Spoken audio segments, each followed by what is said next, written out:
there, it's Jessica from Jessica Haines Design, and I'm here with my lovely friend Nadine from Can Do Content. So she's a strategic website and email copywriter for female founders, and she works with intentional copy that helps attract, delight, and retain customers. It's really awesome what she does, and I'm going to let her introduce herself a bit more. Nadine, did you want to jump in and tell us a bit about what you do? Sure thing. Thanks so much for having me, Jessica. Always a pleasure to talk about my favorite thing, copywriting. So I am Nadine. I am a strategic website and email copywriter from Sydney, Australia. I'm also a mum of 3 tiny humans. So know that the juggle is real, too many balls in the air at the same time. Yes. I primarily work with female founders who want to tell their story and do their genius justice, but usually they're struggling with taking that step back and doing their zone of genius justice. So it's really hard as a business owner to take that objective perspective and look at what you do, why it's so important, why it's so amazing. So I help all these fabulous women unpack their genius for them. And we turn that into website copy that really, converts the perfect fit customer into clients, and email copy that takes them one step closer to that next logical step, each email at a time. I love that. And copywriting is one of those skills. It's so underrated as a business owner when you're juggling all the many hats, but it's one of those most important things because our words sell at the end of the day. So no, totally. And for many of us, writing doesn't come natural. So it totally pays off to hand over that dreaded task to someone who can often whip it out a lot quicker than you can, and also knows what they're doing. So they don't just attack the keyboard. They actually take that step back and come up with a strategy first and then mold the copy around the strategy, not the other way around. Makes total sense. I did work with a copywriter once, and I do feel like she just attacked the keyboard sort of thing. And there was no strategy behind it or anything. So I know what you mean. I never actually used that welcome sequence ever because it didn't even sound remotely like me. No, it's so important. That's why you need to get to know the customer. So my customer, as in you, if you were my client, so actually take the time to get to know them, do some research around how you're showing up online, the words that you use that are uniquely you. That's the whole point of outsourcing your copy, that it doesn't sound like the copywriter because they've got their own brand style, that it actually sounds like you, and no one can pick up that it is written by someone else. Makes complete sense. I love it. And what led you to starting a copywriting business? Great question. I'm probably not uncommon when it comes to my path into copywriting. So I have a background in the corporate world and used to love what I do. I was in PR for one of the global automotive brands and here in Australia. So I took automotive journalists over to Europe to motor shows and car launches, and lived the good life in 5-star hotels and chef-headed restaurants. And so a big part of that was building connections with journalists, and I absolutely loved what I did. Then had 2 babies while I was there, and after 10 years was made redundant, unfortunately, which completely burst my bubble and made me doubt, my worth, whether it was me, whether I was good enough at what I did. So it really sent me into a little bit of a crisis, which looking back, it's especially when you have a 3-month-old, it really is an emotional time to begin with anyway, so it didn't help at the time. But looking back, I'm really grateful that happened, because it made me sort of reconsider the impact that I want to have on the world and how I can apply my skills in the best way possible. So I went on this big purpose searching journey, and knew definitely at that point that I never wanted to be a number in the corporate system again, because let's face it, as much as you love your job and your company tells you how amazing you are, in the end, you are replaceable. And when they're over you and you don't fit the picture anymore, unfortunately, they can just wave goodbye very quickly. So yeah, it didn't happen straight away. Finding copywriting as my thing. And I actually started a full-time job with Australia's biggest retailer in corporate sales as well, simply because I had to earn some money, and you know, we all have to pay the bills. So yeah, went into full-time work. Also fell pregnant with number 3. So busy at the time, but along the way, I really fell in love with content marketing, and took a content marketing course, thinking that might be my future career path. So social media, blog posts, you know, content marketing, again, based around relationship building and nurturing those customer relationships. And part of that course was a copywriting module, because obviously content marketing comes with writing. And that's when it all sort of, when the penny dropped that copywriting actually is a career, and people pay people to write things, because not everyone can write. And yeah, that's when it all started. So I literally impulsively set up my business without any clients, while still working full-time in the corporate world, and thought, you know what, I'm just going to put myself out there. I've got my job. I'm going to go on maternity leave. I'll just see what happens. And yeah, I pretty quickly found some clients. Many of them are still with me today, which is fabulous. So we've been together 6 odd years, and you know, I've watched the brands grow over time, and it's so good to have those lasting relationships. And yeah, so when maternity leave ended, I just went, you know what, I'm going to give it a shot, and go all in, and I've never looked back. That's awesome. I think a lot of us start businesses. A lot of my UK friends seem to start them when they're made redundant as well, or a lot of other friends are when you're on maternity leave. That's what I did as well. So it's funny, isn't it? I think us women just go into, I don't know, looking for that something beyond motherhood, and you know, the bigger purpose, why we're here, how we can impact things. And unfortunately, or luckily, the online world is so good for us women, isn't it? Definitely. And it's much more flexible than corporate work as well. It's fantastic. Totally. When you have kids, they're unpredictable, so that flexibility is needed.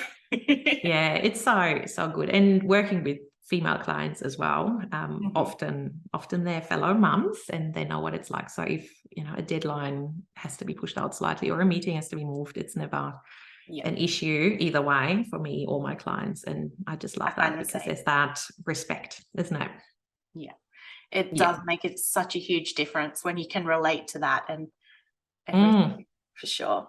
Yeah. Awesome. I love hearing about how you started your business. So fun. It's always good, isn't it, when you go, I wonder how. Definitely. It's nice to see behind the scenes. Yes. And you focus on website and email copy. I was wondering if you could share some of your top 3 tips for writing website copy that actually turned your visitors into subscribers and clients, because at the end of the day, we don't want copy that just sounds nice. We want it to actually do what it's meant to do, of helping us promote what we do. So. Exactly. Yes. There's definitely an art form to websites that sell and convert. First big tip is stay clear of walls of text, as I like to call them. We all know those websites where, basically there's only one massive paragraph. There's no structure. It is, you know, in blog format, and you basically are put off as soon as you land on the website. So definitely embrace bite-sized chunks, and a structure that introduces little snippets and little ideas as you go along, with headings that allow the reader to skim read, because hardly anyone actually, as much as it hurts me as a copywriter, many people don't actually read your entire copy, they skim read. So if you can give them the main idea easily absorbed within headings and subheadings, that means they're still picking up all the bits and pieces without being overwhelmed by copy galore.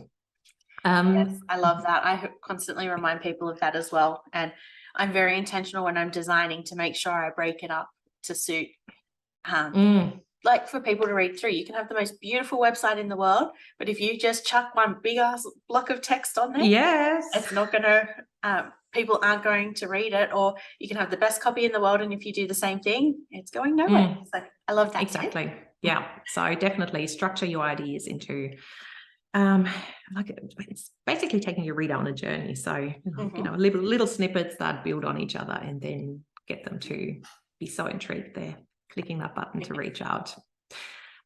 Next big one is definitely answering the so what, I like to call it. So rather than talking about you, how amazing you are and what qualifications you have, which universities you went to, and which awards you've won, you know, it's all important. But in the end, our readers and clients, they're all selfish by nature, which is totally fine, right? They're looking for a solution. They want a transformation.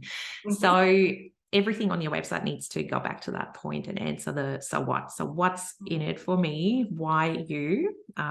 Why should I work with you? What is it going to impact in my business, in my life?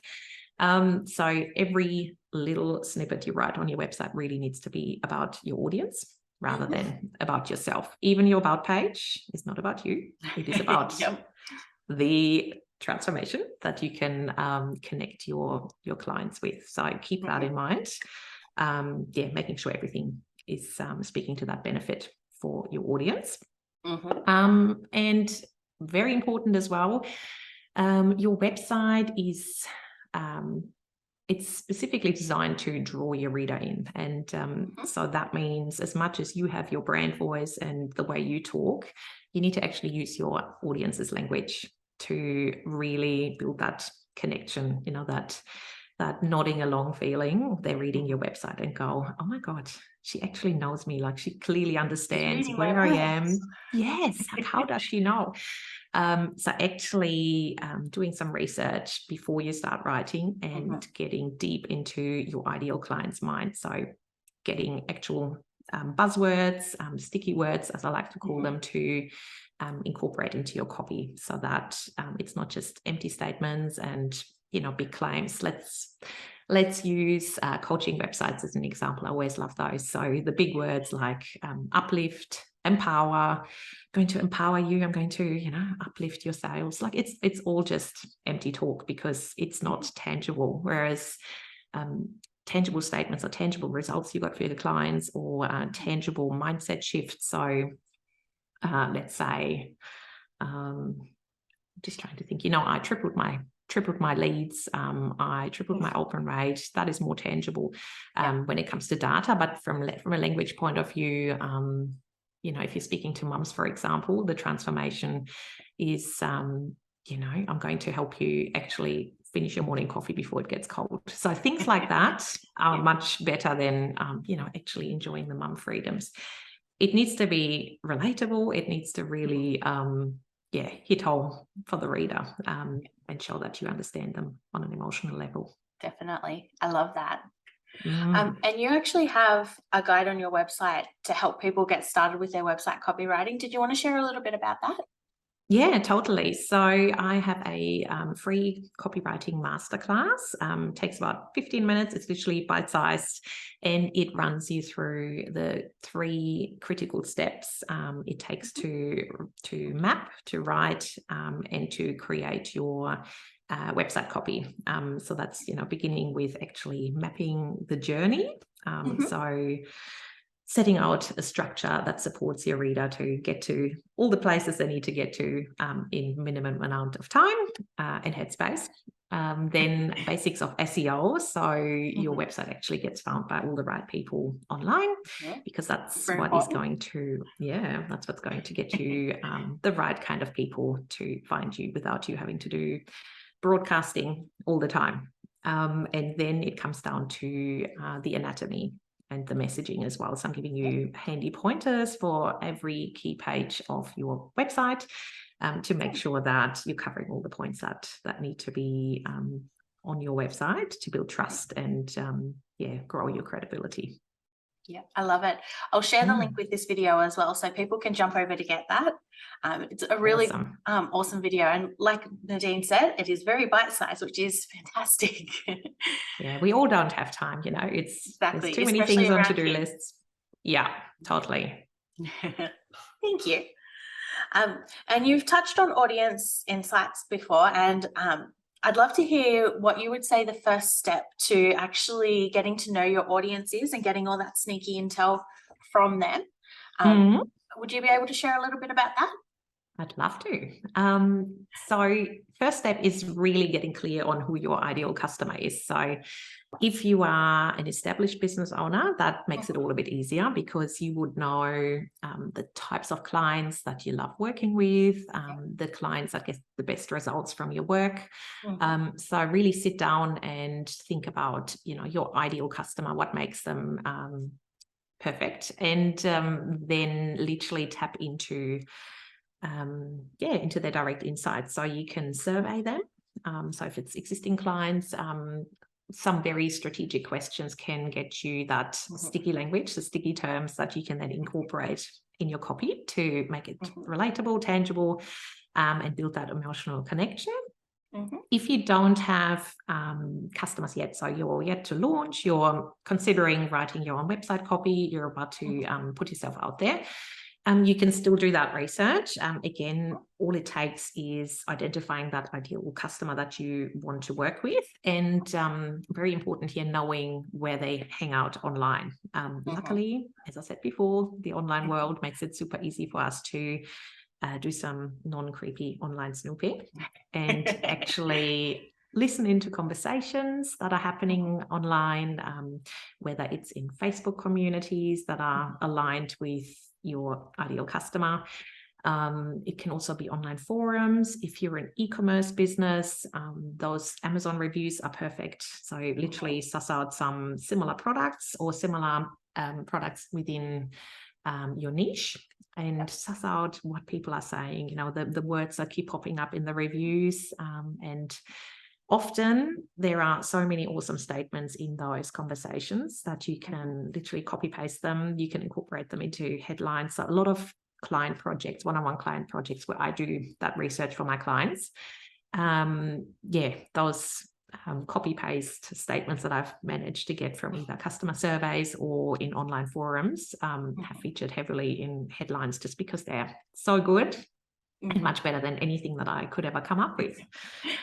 That's basically the starting point. So work out where they hang out and go straight to the source. So don't assume, don't guess for your messaging, actually ask them and they're going to do the heavy lifting for you.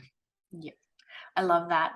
I've actually just recently gone through your audience success formula course, and it actually goes a lot more in depth into this, and the insights I got from that, just going through the survey process, which I did a month or two ago, has been really fun. And not only does it help with writing that website copy, but it helps you with ideas for pretty much all of your content for social media and everything. So it's awesome. And you have so many ideas in there of different ways to be able to get that research and how to organize it, most importantly, because I've mentioned this to you before, but when I was going through, I never had a way to organize that into a usable format. And I went back and found about 100 pages worth of notes from previous market research over the years that I've never done anything with. So your formula, audience success formula, really does help make that content so much more usable as well. So I loved it. So good to hear. It really comes down to making, going about it in a smarter way. So it doesn't have to take up a lot of time. It doesn't have to be overwhelming. It is a repeatable process and something that you can totally automate down the track as well once you've got your systems set up as well. So it doesn't have to take a lot of time, and it's totally game-changing for your marketing and copywriting and content creation. Definitely. And thinking, like, I already had a client survey when we finished working together, but thinking of ways you can add questions in at other points of the process can help get that feedback as well. So it's awesome. Exactly. Yeah. Okay. Well, thank you for sharing. I'll drop the link to the audience success formula with this video as well, in case anyone wants to check it out. I highly recommend it. So if you have never done any sort of market research and getting to know your audience in this way, it's really fun to do. And yeah, I quite enjoyed the process. Yay. And another question I had around, if someone wanted to actually get started working with a copywriter, how would you suggest going about that sort of process? Like, any advice you have for that side of things? Yeah. I find it really comes down to intuition a lot with copywriters, because it is such a close relationship that you establish over the project. And I highly recommend sussing out their website to begin with, so seeing whether they follow, my strategic process there, so that the language actually really resonates with you, that they seem to know your struggles, what you're going through, why you're coming to them. So basically judging them by, the way they approach their copy. Then definitely jump on a call with them to work out whether you have rapport, you like their approach, they're asking questions, very important there, so that they're genuinely curious about you, they want to get to know you as a business owner, and very important that they are excited about your project and working with you. So big red flag if you seem like a number and a tick in the box for them.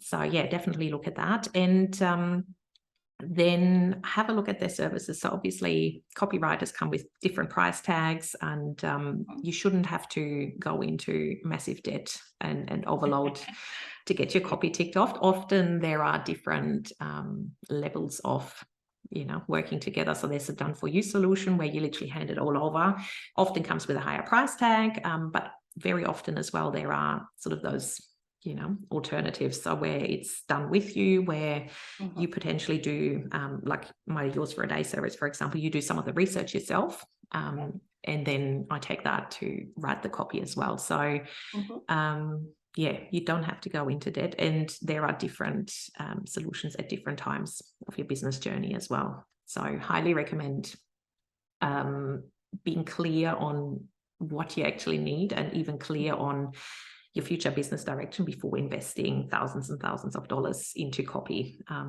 So yeah, especially in the early days of your business, it's very likely, a year down the track, you're going to change direction, and then you're going to regret that big investment. So potentially get a quick fix there just to get yourself out there, work out what you want, and you can then down the track, upgrade once you've got money coming in and you're more clear on your direction as well. So I'm very big on not selling people into, the VIP Rolls Royce of copy when the entry level really does the job perfectly for you right now. Yeah, I say that similar for websites as well. Chances are you're going to change your services a lot in the first year. You're going to change your ideal client and everything. That first year is such an experiment overall with your business. Investing a lot from day one isn't necessarily going to be the right decision. You're better off sometimes waiting for a year or so once you have an idea of your service, your clients, and things like that. So I love that you say that.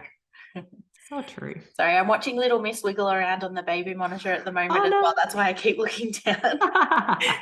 Bless her. She's laying in the middle of my bed and keeps wiggling up. So I'll have to go get her in a moment. Well, thank you so much for sharing with us today. This has been really awesome, hearing some of your tips around audience research and writing website copy that converts, and that next step of working with a copywriter when you're ready, which I think is one of those things that will be so good to outsource when you get to that point. And like you said, it keeps you in your zone of genius. Totally. And where can people find you online? So check out what you do. I hang out most often on Instagram. My handle is @candocontent. You can hop over to my website, candocontent.com, where I've got a whole bunch of resources, like the website masterclass that you can use to map your customer journey, get started with audience research, all the things. So suss that out, and they're probably the best spots to track me down. Awesome. Well, thank you so much for joining me today. I'll share all these links with the video, and yeah, Amazing. I really enjoyed chatting with you. It's been a lot of fun. Thanks so much for having me, Jessica. It's That's awesome. okay. And now your little one's calling. Yes. And Yes. she's like fully upright on her tummy as well. Love it. Yes. Big mum. Well, thank you. Awesome. Thank you. See you, Jessica. Bye-bye.